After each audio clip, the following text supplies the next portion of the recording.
Hi guys, welcome to the first informational vlog for Drama and Simplicity. Today we will be talking about levels of respect in the Korean language. You always have to be aware as to where you are in contrast to the person you're talking to in terms of respect, if you're higher than them or if you're lower than them, and that affects how you speak to them. So one thing that makes Korean different from English is that Korean has honorifics. So the main thing that affects levels of respect is age. Basically, the older you are, the more respect that you get. Another thing that affects respect is how well you know the person you're talking to. So you would talk to a stranger formally, and you would talk to your close friend informally. The only other way I know about how respect changes in terms of people is in the workplace, and this is where it gets kind of convoluted. Age can affect how you talk to people, but sometimes it doesn't. Basically, the longer that you're at the company that you're working at, the more respect that you get.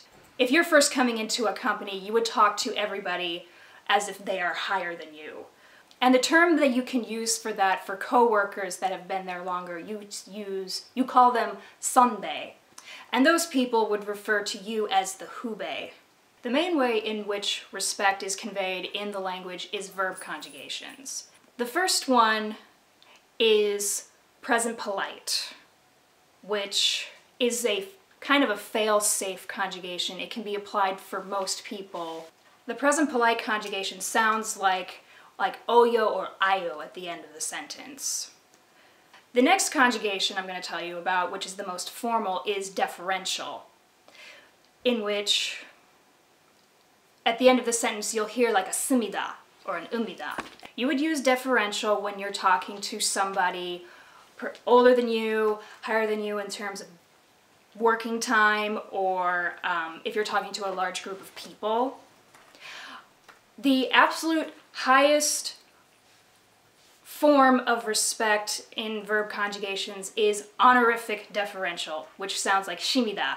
And in that case, you are differentiating yourself from the person you're talking to and you're honoring them.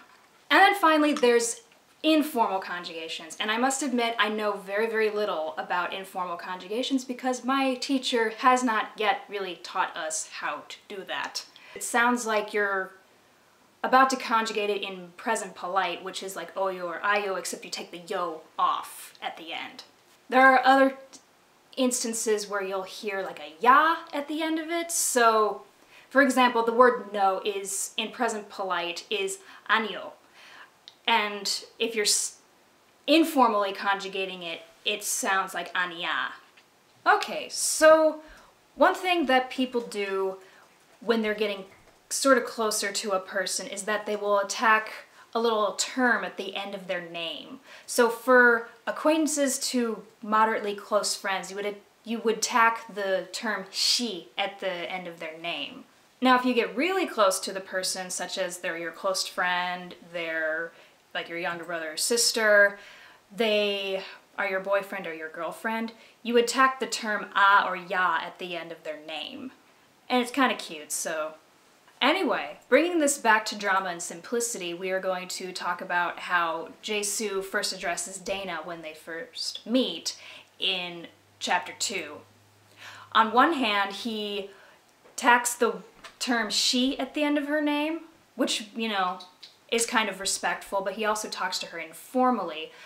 Normally, since she's a stranger to him, and he had only known her for about 2 hours, he would be maybe starting with deferential if he were to talk to her in Korean, and then maybe progress into polite. But he doesn't, because a number of things could be going on there. For one thing, she's American. She doesn't really know the difference, and we don't have honorifics in the English language. So it doesn't really matter anyway. Anyway, thank you for watching this first vlog. There will be more coming a little bit later. So leave plus votes, leave comments, ask me questions, and so on and so forth. I appreciate all the support that you guys have been giving me, and I will see you later. Bye!